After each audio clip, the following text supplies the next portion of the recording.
You know, I don't gamble or play the lottery, not because I have anything against that sort of thing, but it's because if I had the money, I have no idea what I would do with it. I get a kick out of building stuff for cheap. If I've got 10,000 bucks laying around, I'll still look to buy, you know, junkyard parts or whatever it is, because I like building stuff cheap. I like doing things on a budget. Extreme budgets, right? So, like, our Gambler car, we've made a lot of progress on this thing. Got the whole floor built out, I got the trunk built out, I got the gas tank in it. I even this quarter panel was like destroyed, so I just welded a bunch of metal together. We'll grind it down and cover it. Doesn't have to be anything perfect. But this car, the body, well, the body started out as a parts car, and what's left here is stuff that you can't sell because nobody wants to buy four-door parts, and or it was so jacked up that it wasn't saleable. So the body was free. The chassis was another freebie. It's going to the scrapyard. I intercepted it, right?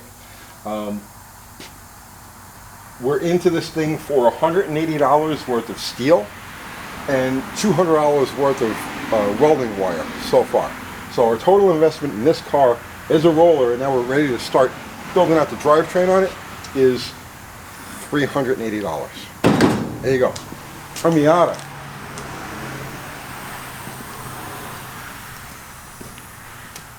Oh man, I've been cranking on this. I can't stop thinking about it, right? We did the video yesterday, was it?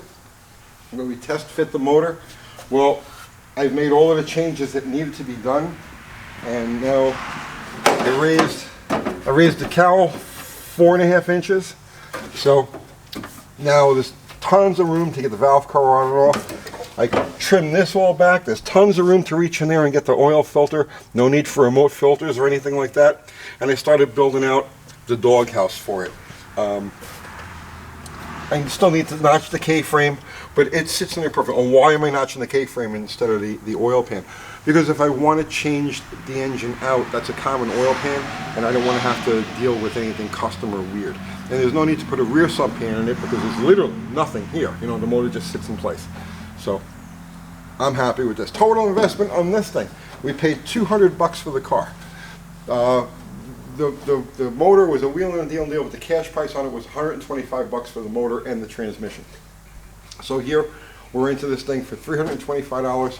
Got the Super 6 intake. What did I give Jim for that? $100, the most expensive part of it. So $125. So we're into this project here for $425. Both of these cars will represent less than $1,000 by the time they drive out, well, each, obviously, right? But both of these cars will represent less than $1,000 each when they roll out the door. But then there's the one we started out with. People keep asking about it. Her time has come. It's the return of Bottle Rocket. So,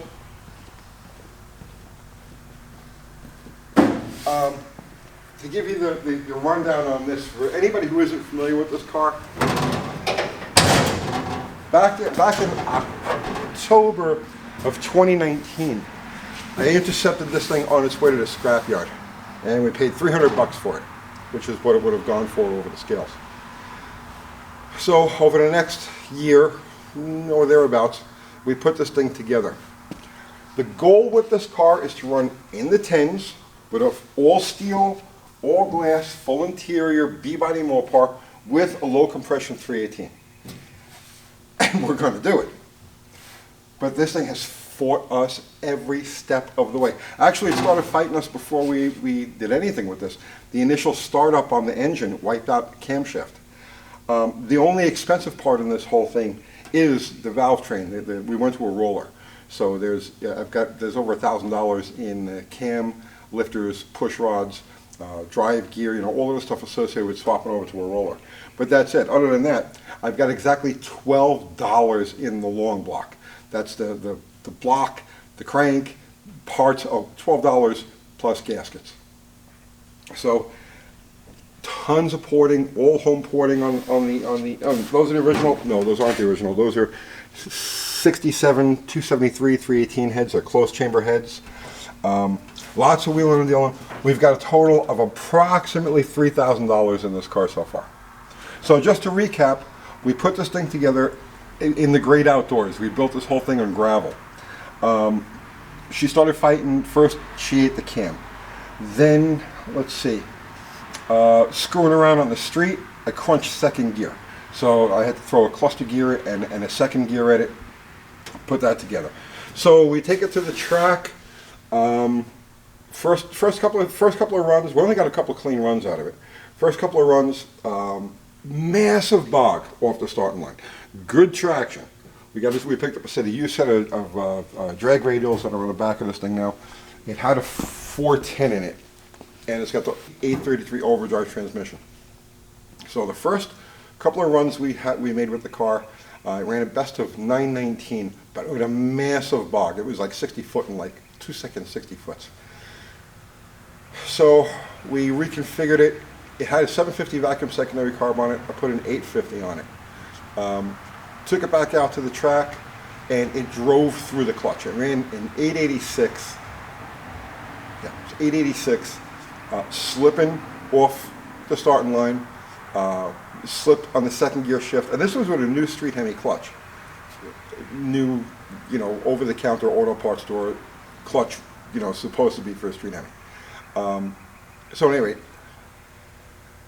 slipped all the way through first, slipped through second, and when I shifted third gear at the just before the finish line, it just ran away. There was like zero. So with that, I took the clutch out, ran it over to Nashville Clutch, had them respring it like He-Man style, and we take the car back out to the track. First pass we go to make with the car, I do the burnout, I go to hit the clutch, and the clutch pedal just goes to the floor. It's got a Lakewood scatter shield on it, and the Lakewood scatter shield has this like elbow, or like a bracket that's welded on the side. Well, I guess the new pressure from the clutch was enough, and it folded that over, so we had no clutch linkage. So we go back, we pull a can, brace that all up, go back to the track. Now this thing is, it's ready to rock and roll. Launch the car at like 4,500 RPM, and bang, like that.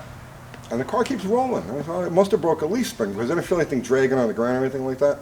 Well, as it turns out, it snapped driver's side axle, sent the wheel and tire out. And because the car was so light overall, and it's a very stiff car, the back end just didn't drag on the ground. But I did oil. I left a strip of oil like this.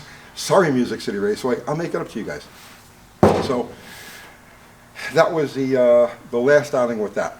We swapped it over to an 8 3/4 with 456 gears and a spool, and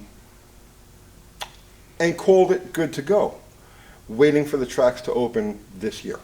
So over the winter, we had that burnout challenge, the zip ties and bias ties burnout challenge. I says, let's just do a fire burnout, right? So we bring the car out, we do a fire burnout, but when I take my foot off the clutch, it doesn't want to release. I'm like, what's going on with this now, right? So it was a kind of weak fire burnout. I says, let me see what's going on with this. And I bring it back, I go to pull it back into the shop, and now the clutch is just stuck on the floor.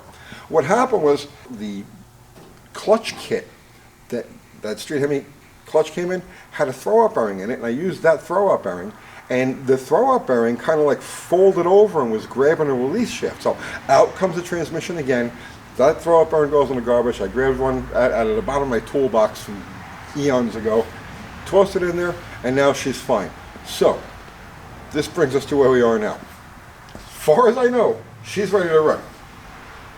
I can't think of anything else I can do to it. We're taking it to Jake's Dragway on oh wait, no. We moved into the shop last month. So I'm screwing around with the car out in the parking lot. John Mulburn is here.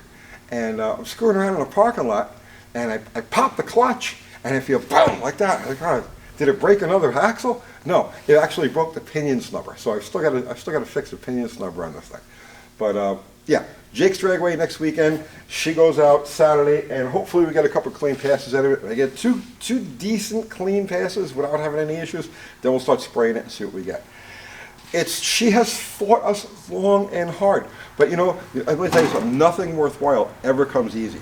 Anytime you've got one of those projects that just keeps throwing obstacles at you, You keep fighting through those obstacles, you get the results you're looking for. I'm confident this one's going to give us what we're looking for. I wanted to run deep into 10s with a low compression cast crank 318. She's going to do it. And then once, after next weekend, we go back to this, which is our plain Z car. All we've done with this car was we put the motor in, we lit it, you guys, we did that video, and she's been sitting ever since. So that's where we're at with this. Next weekend, Bottle Rocket goes out. The weekend after that, plain Z goes out, and the work continues on our cheap project cars. That's it for now. I'll see you tomorrow.